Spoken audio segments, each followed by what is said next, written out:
Good morning class 8। शुरू करते हैं आज का क्लास। आज हम लोग डिस्कस करेंगे चैप्टर 8 कन्फ्रंटिंग मार्जिनलाइजेशंस। ये सिविक्स में है चैप्टर 8। ये ऑलरेडी इसकी एक क्लासेस हो चुकी है और जिसमें हम लोग ने मोस्टली एक स्टोरी डिस्कस किया था जो तमिल में लिखी गई थी, उसको बाद में उसे ट्रांसलेट किया गया था। And the story was of the girl Shivangi और उसके फ्रेंड के थे जो उसके फ्रेंड उसके घर पे गए थे। दैट वॉज सुसान मनिकम उनका। तो ये हम लोग ने ऑलरेडी डिस्कस किया था पहला वाला अपना इसके पहले वाली क्लासेस के अंदर। तो आज हम लोग डिस्कस करेंगे कि किस तरह से गवर्नमेंट ने ये जो डिस्क्रिमिनेशंस थी कास्ट को लेके उसे रोकने के लिए कन्फ्रंट, दैट वाज चैप्टर का नाम ही है कन्फ्रंटिंग, कि उसको कैसे हमें इसको रोकना है। ये जो डिस्क्रिमिनेशंस किया जा रहा है, भेदभाव किया जा रहा है, उसे हमें किस तरह से मिटाना है। तो उसी तरह से आज का हमारा टॉपिक जो है वो हम डिस्कस करेंगे। ये है हमारा कॉन्स्टिट्यूशनल प्रोविजंस टू प्रिवेंट मार्जिनलाइजेशंस, कि कॉन्स्टिट्यूशंस के अंदर क्या क्या रूल्स लिखा गया है ताकि हम इसे जो है कन्फ्रंट करेंगे, इसे रोकेंगे, ताकि जो भेदभाव या डिस्क्रिमिनेशन है वो ना हो। तो किसके थ्रू? कॉन्स्टिट्यूशंस के थ्रू, रूल्स के थ्रू। तो आज का टॉपिक हमारा है constitutions provisions to prevent marginalizations. Now, extreme cares and diligence has been going into the framing of the Indian constitutions. तो एक्सट्रीम्स किया जहाँ पे बहुत ज़्यादा ध्यानपूर्वक, डिलीगेंस का भी मीनिंग वही होता है, डूइंग वर्क वेरी केयरफुली। तो डिलीगेंस का भी मतलब क्या होता है? Doing work very carefully. तो जहाँ पे एक्सट्रीम केयर लिखा गया, वर्क को केयरफुली कर ध्यान दिया गया, ताकि जब इंडियन कॉन्स्टिट्यूशंस बनाया जा रहा था तो इस चीज़ों पे ध्यान दिया गया था कि जो मार्जिनलाइज ग्रुप है, जो एकदम पिछड़े हैं, पीछे रह गए या फिर माइनॉरिटीज़ में है, उसे हम लोग क्या किया जाए, कॉन्स्टिट्यूशंस के थ्रू उसे इंक्लूजन मतलब इंक्लूड करे, उसे भी समाज में सभी के साथ बराबर अधिकार दिया जाए, ताकि वो क्या हो, मेन स्ट्रीम में आ जाए। बाकी जितने सारे जो कास्ट है उसी के साथ साथ ये भी जो है, जो मार्जिनलाइज्ड है, वो भी मेन स्ट्रीम्स में आ जाए। तो ये किसने किया? व्हेन द कॉन्स्टिट्यूशंस मेकर, जो कॉन्स्टिट्यूशंस बना रहे थे, फॉर्म कर रहे थे इंडियन कॉन्स्टिट्यूशंस में, तो they have take very extreme care, बहुत ध्यानपूर्वक उन्होंने इस पे काम किया है। A conscious endeavor has been made in the constitution to bring back equality and social order. तो यहाँ पर भी they have tried to try harder. यहाँ पे जहाँ पे उसने बहुत ज़्यादा देखा गया कि they have worked very harder. उन्होंने बहुत ज़्यादा हार्ड वर्क किया। endeavors means to try hard, ताकि कॉन्स्टिट्यूशंस के अंदर जो इनइक्वालिटीज़ जो समाज में है वो उसमें ना दिखे, वहाँ पे सभी को जो है इक्वलिटी दिखना चाहिए। उसे हम लोग समाज में वहाँ से लाके हमें इक्वलिटीज सभी को देना है। तो bring back equality and social orders so that each and every individual जो है उन सभी को फंडामेंटल राइट्स वो इंजॉय करे जो हमारे गवर्नमेंट हमें दे रहे हैं, विदाउट प्रिजुडाइज और डिस्क्रिमिनेशंस। तो यहाँ पे किसी के साथ भेदभाव नहीं, डिफ्रेंशिएट नहीं कि वो छोटा है, वो बड़ा है, वो दूसरे कास्ट का है। ये सब चीज़ों के परे होके सभी लोग अपना जो फंडामेंटल राइट्स है जो लिखा गया कॉन्स्टिट्यूशंस के अंदर, वो सभी इंजॉय करें। तो इस चीज़ों पे really they have worked hard. तो individuals means to try hard. तो यहाँ पे they have try hard to bring all these things. तो ये किसने किया? जो कॉन्स्टिट्यूशंस जिन्होंने बनाया। Now, the provisions laid down in the fundamental rights for this purpose are discussed below. तो इस चीज़ों को जो उन्होंने फंडामेंटल राइट्स में सभी को बराबर अधिकार मिले, तो जो हमारा फंडामेंटल राइट्स है, उसमें से कुछ राइट्स जो इम्पोर्टेंट्स है जिसके थ्रू ये डिस्कस कर सकते हैं हम लोग कि कौन कौन सी चीज़ें इक्वलिटी को लाने के लिए, समाज में बराबर लाने के लिए गवर्नमेंट ने उसे हाईलाइट किया है। तो सबसे पहला एक तो आता है राइट टू इक्वलिटी। तो हमारा फंडामेंटल राइट्स का ही है right to equality. So this is a very important right provided in the constitutions, कि सभी को बराबर अधिकार मिले, राइट्स मिले, and it serve as a basic foundations, ताकि बाकी जो liberties and rights, liberty means freedom जो मिल रही है, ये सब इसी पे आधार होने चाहिए। क्योंकि अगर आप बराबर अधिकार दोगे तभी वो आज़ादी, फ्रीडम इंजॉय कर पाएंगे। तो दिस राइट्स गारंटेड। तो ये राइट्स क्या क्या गारंटी करते हैं? आर्टिकल 14, सबसे पहले आर्टिकल 14 के अकॉर्डिंग इक्वलिटी बिफोर लॉ, जो आर्टिकल्स लिखे गए इसके अकॉर्डिंग जो कॉन्स्टिट्यूशन में है कि इक्वलिटी बिफोर लॉ, कि कानून के नज़र में सभी बराबर है। The constitution in this articles guaranteed, तो जो आर्टिकल्स लिखी है कॉन्स्टिट्यूशन में, रूल्स में लिखी गई, रूल्स नंबर 14 के अकॉर्डिंग कि सभी लोग जो है, सभी को गवर्नमेंट रूल्स के अकॉर्डिंग, जो हमारे रूल्स है, citizen shall be equally protected, सभी को by the law of our country, हमारे जो कानून है वो सभी को बराबर अधिकार देंगे, प्रोटेक्ट करेंगे, कोई ये नहीं कि छोटा बड़ा हो, सभी को इक्वल ट्रीट करेंगे। This means the state shall not discriminate any Indian citizen on the basis of caste, creed, colour, gender, religious, place of birth. तो इसका मतलब ये भी आता है कि हमारे स्टेट गवर्नमेंट, हमारे गवर्नमेंट जो है वो भेदभाव नहीं करेंगे कि आप छोटी जात के हो, आप बड़े नहीं हो, छोटे क्लास के हो, या फिर आप पैसे वाले नहीं हो, फिर या फिर मेल है, फीमेल है, आपका जन्म कहीं और हुआ है, तो ये सब चीज़ों से अलग है। That was they are not going to discriminate, वो भेदभाव इस किसी भी विषय को लेकर नहीं करेंगे। तो ये आर्टिकल 14 में लिखा था। आर्टिकल 15 में भी लिखा गया है, मेंशंस किया गया है that social equality and social equality के साथ equal access to public places, कि समाज में सबको बराबर अधिकार दिया जाए, साथ साथ जो इक्वल एक्सेस मतलब उन सभी के पास पब्लिक प्लेसेस, जैसे पार्क मान लेते हैं, मंदिर मान लेते हैं, तो इस तरह से जो चीज़ें हैं सभी के लिए गवर्नमेंट ने दिया हुआ है, तो सबका होना चाहिए।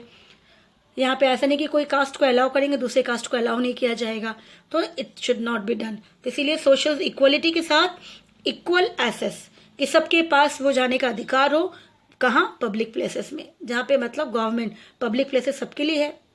सो द आर्टिकल स्टेट्स, आर्टिकल्स क्या बताता है that every person shall have equal access to public places, कि सभी इंसान को वहाँ जाने का अधिकार है, जैसे पार्क हो गया, म्यूजियम्स हो गए, पानी लेने के लिए कुएं जाते, बाथिंग घाट हो गया, टेम्पल्स हो गया, तो these are the public places जहाँ पे सभी को अधिकार है, किसी के साथ भेदभाव नहीं होगा।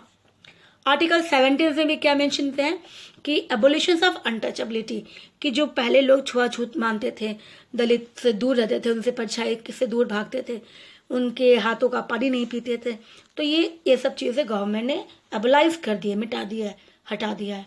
तो according to this articles the constitution intend to abolish the practice of untouchability. तो कॉन्स्टिट्यूशन में इस चीज़ों पर बहुत ज़्यादा ध्यान दिया गया कि जो भी लोग इस चीज़ों को अभी भी मानते हैं तो वो सही नहीं है, वो प्रैक्टिस ना करे, वो नहीं माने। अगर जो भी प्रैक्टिस करते हुए पकड़ा जाए, डिक्लेयर करे, तो वो क्या है, वो क्राइम कर रहा है, क्योंकि एक इंसान दूसरे इंसान के साथ किस तरह से व्यवहार कर रहा है, वो गलत व्यवहार कर रहा है, तो वो क्रिमिनल ऑफेंसेस है, सही नहीं है। And anyone doing is so, अगर कोई करता हुआ दिखा तो that will be punished by law, कानून के तहत वो पनिशेबल है, उसे पनिशमेंट मिलेगी। सो ऑफेंडर कैन बी पेनलाइज्ड, शायद उसे पेनलाइज कर दिया जाए, जैसे बस फाइन देना पड़े, कुछ भी पेमेंट करना पड़े। Preventing a person from entering a place of worship और from taking water from a tank और अ वेल, तो जो ऑफेंडर्स है उसे पेनलाइज कर सकते हैं, जिस तरह से अगर वो किसी को मना करते हैं कि आप पब्लिक प्लेसेस में नहीं जाना है आपको वहाँ पर, या फिर उस टैंक से या फिर वेल से, कुएं से पानी नहीं लेना है, तो ये इस तरह से जो भी करते हैं that person will be penalised, उसे फाइन, पेनलाइज में भी पनिशमेंट हो, या फिर जिस तरह से गवर्नमेंट रूल्स के अकॉर्डिंग जो उनको लगता है वो उस तरह से पेनलाइज करेंगे। फिर नेक्स्ट जो राइट्स है फंडामेंटल राइट्स के अंदर, राइट अगेंस्ट एक्सप्लॉयटेशंस, कि कोई भी किसी का उपयोग ना करे, हद से ज़्यादा किसी की इच्छा के विरुद्ध जाके उसका उपयोग करना वो गलत है, उसे एक्सप्लॉयटेशंस कहा जाता है। So the law prohibits child labour and बेगार, दैट वाज फोर्स लेबर या फिर बॉन्डेड लेबर भी बोलते हैं इसको, ठीक है, हिंदी में बंधवा मजदूर कहते हैं इसे। So under the rights against exploitations के अगेंस्ट में as laid down in articles 23 and 24 के अकॉर्डिंग इंडियन कॉन्स्टिट्यूशंस में इस चीज़ों के बारे में क्लियरली मेंशन किया गया कि कोई भी इसे यूज़ करता है तो दैट इज़ नॉट राइट, तो हमें उसके खिलाफ आवाज़ उठाना चाहिए। सो the law provides for abolition of trafficking in human beings also. Human beings में यहाँ पे क्या, trafficking means selling and buying of humans, selling and buying मतलब जिस तरह से हम लोग सब्जियां खरीदते, कोई भी सामान खरीदते हैं, इसमें बार्गेनिंग करते, तो जहाँ पे हम लोग मार्केट में कुछ भी कमोडिटीज़ है, कोई भी चीज़ें हम लोग जैसे परचेस करते हैं, तो यहाँ पर देखा जाता है कि ह्यूमंस का भी मार्केट है जहाँ पे उसको बेचते हैं, लोग खरीदते हैं। तो इसी तरह से ये चीज़ें भी क्या है कि वो उसके विरुद्ध उनका कोई नहीं चाहेगा कि उसको कोई बेचे या फिर कोई खरीदे, तो that is also a crime. तो गवर्नमेंट, क्योंकि ये चीज़ें आज भी होती है, क्योंकि गवर्नमेंट ने इसके ऊपर बैन लगा के रखा है, ये अगेंस्ट एक्सप्लॉयटेशन अगेंस्ट है, हमें इसके लिए आवाज़ उठाना चाहिए। तो लोग करते हैं छोटे चिपके, मोस्टली जो किडनैप हो जाते हैं, पता नहीं चलता वो बच्चे कहाँ गए। So this is what they are doing, they sell that person, उसे बेच दिया जाता है कहीं और। तो ये चीज़ों को हटाने के लिए, एबोलाइज, ये सिस्टम को मिटाने के लिए कहा गया। फिर बेकार, bonded labour, abolition of employment of child, जो बच्चे होते छोटे बिलो 14 ईयर्स, उनसे काम करवाना। एंड मेनली वो बच्चे कहाँ काम करते हैं, हैजर्डियस जॉब, जैसे फैक्ट्रीज में जहाँ पे माइंस है, फिर क्रैकर्स वाले में, तो जहाँ पे कम पैसे में बच्चों से काम करवा लिया जाता है। तो इससे क्या हो जाता है कि उनका फ़ायदा हो गया, किसे, जो इंडस्ट्री, जो फैक्ट्रीज चला रहे ओनर्स को फ़ायदा हुआ। अब बच्चों का, यहाँ पे हमने बच्चों का उसका यूज़ किया, तो ये गलत है। तो ये तीनों चीज़ें यहाँ पे गवर्नमेंट ने इसके खिलाफ आवाज़ उठाने के लिए कहा। अब वो अगर जो भी करा वो पकड़ा गया तो that person will be punished, उसे पनिश किया जाएगा। तो कौन कौन सा हो गया, सबसे पहले यहाँ पे देखेंगे ट्रैफिकिंग इन ह्यूमन बींग्स हो गया, देन बेगार हो गया, एंड दैट बॉन्डेड लेबर, बंधवा मजदूर। ये 3 जो है राइट अगेंस्ट एक्सप्लॉयटेशन के अंदर आता है, ठीक है। तो इसके खिलाफ फिर आता है नेक्स्ट आर्टिकल, नेक्स्ट जो फंडामेंटल राइट्स हमें दिया गया है। फंडामेंटल राइट्स के अंदर right to freedom of religions. तो right to freedom of religious के अंदर क्या बताया जा रहा है कि फ्रीडम है, कोई भी रिलीजियस को हम इसको फॉलो कर सकते हैं, प्रीच कर सकते हैं, मान सकते हैं। इस पर हमारी गवर्नमेंट कोई इसके अंदर इंटरफेरेंस नहीं करती है। So the right to allow any religions of any choice, किसी की जो इच्छा है, जिससे उसको अच्छा लगता है तो वो उसको फॉलो कर सकता है। तो ये चीज़ें आर्टिकल 15, 26, 27, 28 इससे पूरा मेंशन किया हुआ है, इसके बारे में डिस्कस किया गया इसके ऊपर। And it lay down that all religious are equal before the state. साथ साथ ये भी मेंशन किया गया है कि सभी धर्म जो है बराबर है, कानून के अकॉर्डिंग हमारे गवर्नमेंट के नज़र में सभी रिलीजियस इक्वल इंपॉर्टेंस है, कोई सिंगल एक भी रिलीजियस को इंपॉर्टेंस नहीं दिया गया है। All religious are given equal status, so no religion shall be given preference over the others. तो कोई भी रिलीजियस को दूसरे रिलीजियस से बड़ा या छोटा नहीं बोला गया है। Citizens have the freedom of preaching, practising, propagating any religious of their choice. Citizens के पास राइट्स है कि वो जो अच्छा उसकी मर्जी से किसी को भी चाहे वो प्रीच करे, प्रैक्टिस करे, उसकी मर्जी है। फिर नेक्स्ट वापस से नेक्स्ट आता है हमारा फंडामेंटल राइट्स के अंदर कल्चरल एंड एजुकेशनल राइट्स। तो कल्चरल एंड एजुकेशनल राइट्स के अंदर कि India is a land of many languages, we all know that more than 1500 languages जो है इंडिया में बोली जाती है। 1500 मान लो, तो 1500 लैंग्वेजेस जो इससे ज़्यादा, और उसमें से इतनी सारी भाषाएं हैं जहाँ पे इसको शेड्यूल किया गया। तो जब शेड्यूल किया तो 22 शेड्यूल्स में आता है। तो 22 शेड्यूल लैंग्वेज के अंदर हम लोग कोई भी भाषा पे पेपर कर सकते हैं, तो वो उसमें हमारे गवर्नमेंट ने हमें परमिशन दिया है। तो भाषाएं बोली जाती है 1500 से ऊपर। तो इतनी सारा लैंग्वेजेस है, रिलीजियस भी बहुत सारे हैं, कल्चर्स भी प्रैक्टिस करते हैं। तो कल्चर्स का मीनिंग क्या होता है कि the way we live our life, हर रिलीजियस का अपना अपना कल्चर्स होता है। तो इसी तरह से India is a diverse country जहाँ पे वेरियस लैंग्वेजेस है, रिलीजियस एंड कल्चर्स है। तो इंडियन कॉन्स्टिट्यूशन आर्टिकल्स के अंदर 29 एंड 30 में यहाँ पे स्पेशल मेजर्स बताया गया है to protect the right of the minorities, क्योंकि जो माइनॉरिटीज़ है वो थोड़ी सी है और मेजोरिटी ज़्यादा है। तो कहीं जो ज़्यादा है वो छोटे पे कम के ऊपर हुकूमत ना करे, डोमिनेट ना करे। तो ज़रूरी पड़ता है किसे, हमेशा छोटे को ध्यान देना पड़ता है, बड़ों से ज़्यादा छोटे पे देना पड़ता है। तो इसीलिए यहाँ पे माइनॉरिटीज़ के ऊपर ध्यान देना बहुत ज़रूरी है। तो इसके अकॉर्डिंग तो माइनॉरिटीज़ के ऊपर बहुत ज़्यादा इंपॉर्टेंस ध्यान देना पड़ता है। तो गवर्नमेंट्स ने भी टू प्रोटेक्ट द माइनॉरिटीज़ के लिए उन्होंने स्पेशल मेजर्स लिया है ताकि उसे सही से ध्यान दिया जाए, उनको प्रोटेक्ट किया जाए। So any communities having a language of its own, अगर कोई भी कम्युनिटीज़ है उसकी अपनी खुद की लैंग्वेज है and has a right to preserve and develop it, तो उसके पास उसका राइट्स है कि उसको बढ़ाए, डेवलप करे, प्रिजर्व करे। गवर्नमेंट उसे कोई भी इंटरफेरेंस नहीं करती है। So no citizens shall be discriminated against for admission in the state और state aided institutions on the basis of the language, religious और कल्चर।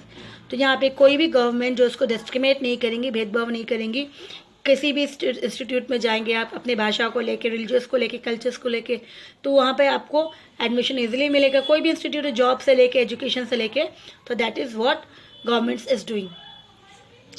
ना नेक्स्ट हमारे जो टॉपिक्स आता है, the governments individuals to promote social justice. तो government ने किस तरह से इसे बढ़ाने के लिए हार्ड वर्क किया है, टू ट्राई हार्ड। यहाँ पे individuals means hard, to try hard. तो यहाँ पे क्या गवर्नमेंट करिए, हार्ड वर्क करिए ताकि सोशल जस्टिस, समाज में सबको सोशल जस्टिस बराबर मिले। तो इसी तरह से व्हाट दे आर डूइंग, इन्होंने सबसे इम्पॉर्टेंट जो हमारा आता है schedule caste and schedule tribes, इनके लिए वर्क करना है क्योंकि ये बहुत पीछे रह गए, तो इन्हें आगे लाना है मेन स्ट्रीम में। So in the mid 19th centuries में ब्रिटिश गवर्नमेंट उन्होंने क्या किया था, conducted an assessment of communities. उन्होंने कम्युनिटीज़ के बेस पे कि कौन से कम्युनिटीज़ कितने ज़्यादा इस तरह से, और उसके ऊपर उन्होंने रूल, जिस तरह से वो डिवाइड एंड रूल पॉलिसी कर रहे थे, तो which we are then loosely referred to as the depressed classes. And in the early 20th century, a number of activities were done in the British Raj to examine the feasibilities of responsible self-government. तो यहाँ पर जिस तरह से beneficially, तो यहाँ पे British governments ने भी अपनी देखा गया अपनी यूज़ के लिए, अपने फ़ायदे के लिए इन्होंने भी इस तरह से असेसमेंट करवाया कम्युनिटीज़ के बीच में ताकि वो लोग उसका यूज़ कर सके। तो इसी तरह से गवर्नमेंट ने जिस तरह से उसे फिर अपने यूज़ करने के लिए उसका यूज़ किया, फिर धीरे धीरे जब यहाँ पे 19th सेंचुरीज आई, तो यहाँ पे 19th सेंचुरीज मोस्टली इंडियन जो थे हमारे Indian, they are fighting for their rights. क्योंकि इससे पहले जो 1857 आप लोगों ने डिस्कस किया था, वहाँ पे हम लोगों ने डिस्कस किया था, तो रिवॉल्ट ऑफ 1857, उसके बाद ये मूवमेंट हम लोग हार चुके थे। लेकिन उसके बाद जो न्यू एरा शुरू हुआ था 1857 के बाद वाला, जहाँ पे वहाँ पे पॉलिटिकली लोग जो थे वो लड़ रहे थे गवर्नमेंट से, वो पॉलिटिकली लड़ रहे थे, ठीक है ना। तो यहाँ पे पॉलिटिकली जो लड़ रहे थे शुरुआत किया था उन्होंने, तो that was in the middle centuries में, मिड 19th सेंचुरीज में देखा गया कि गवर्नमेंट जो ने जब उन्होंने असेसमेंट किया कम्युनिटीज़ के बेस पे, तो धीरे धीरे दे लूज, जो थोड़ा सा उनका वो सख्त रवैया था उस तरह से वो थोड़ा सा सॉफ्ट होने लगा, एंड रिफर्ड जो था वो शेड्यूल कास्ट को, शेड्यूल ट्राइब्स को, it was given to as a depress class. Depress means जो दबे होते हैं। सो इसी तरह से अर्ली 20th सेंचुरीज में देखा गया, ये नंबर ऑफ एक्टिविटीज़ किया गया ब्रिटिश राज के समय में, जब ब्रिटिशर्स राज थे, to examine the feasibility of responsibles. तो यहाँ पे बेनिफिट ईजिली, जो बहुत ईजिली है, आराम से, कोई प्रॉब्लम नहीं है कि उसकी पहुँच जो है गवर्नमेंट ईजिली कर सकती है। तो सेल्फ गवर्नमेंट ऑफ इंडिया की गवर्नमेंट जो है, जहाँ पे इंडियंस जो यहाँ पे वो लड़ रहे थे अपनी आज़ादी के लिए, तो उस तरह से रिस्पॉन्सिबल कि सेल्फ गवर्नमेंट अपना वो बना सकते हैं, इस तरह से उनको थोड़ा छोड़ दिया गया। So one of the intensely debate issue जो था उस समय का कि रिफॉर्म करना है। रिफॉर्म किसे करना है, जिस तरह से रिजर्वेशन सीट्स के लिए लग रहे थे कि डिप्रेस क्लासेस चाहिए, वहाँ पे महात्मा गांधी एंड B.R. अम्बेडकर, तो मोस्टली जो देखा गया था B.R. अम्बेडकर थे, वो पहला, he was the first who has given this name and depress classes.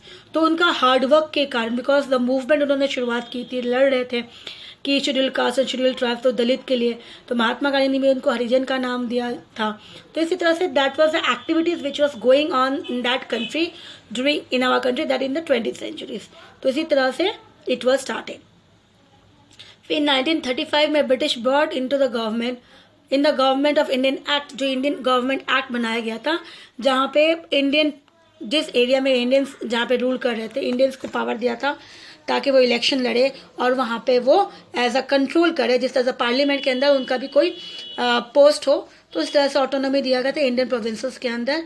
And to set up a national freedom structure, federal structures, मतलब सेंट्रल गवर्नमेंट है जहाँ पे ब्रिटिशर्स है, और साथ में स्टेट गवर्नमेंट जहाँ पे mostly Indians they can take part.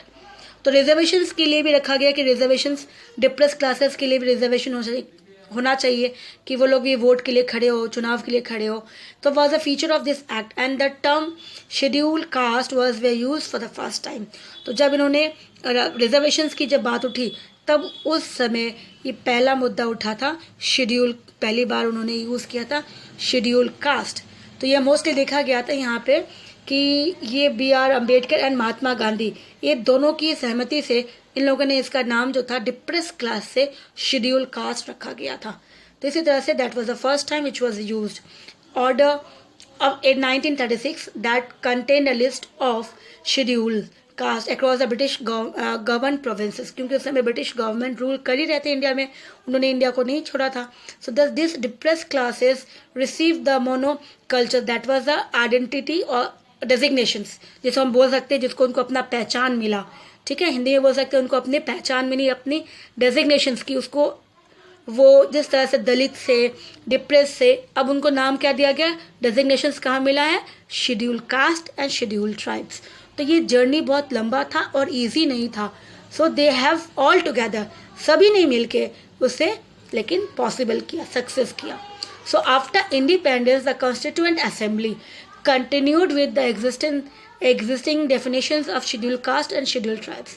तो फिर जब अपना इंडिपेंडेंस होने के बाद जब इंडियन कॉन्स्टिट्यूएंट असेंबली बनाए तो उन्होंने इसको कंटिन्यू रखा, schedule caste and schedule tribes को. तो आर्टिकल 341 में 342 में देखा गया, gave the President of India and Governor of State the responsibility to compile a full listing of caste and tribes, and also the authority of editing the list later in if the need arose. So the actual complete list of caste and tribes are made by two orders: the Constitution's Scheduled Caste and the Constitution of Scheduled Tribes and others respectively.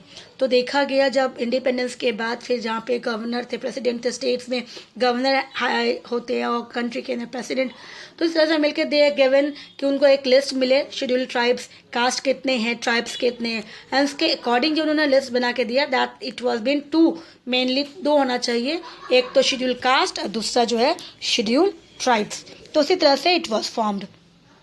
फिर next आता है constitution provisions for ST and SC. तो ये हम लोग जो है next class में करेंगे. ठीक है, थैंक यू.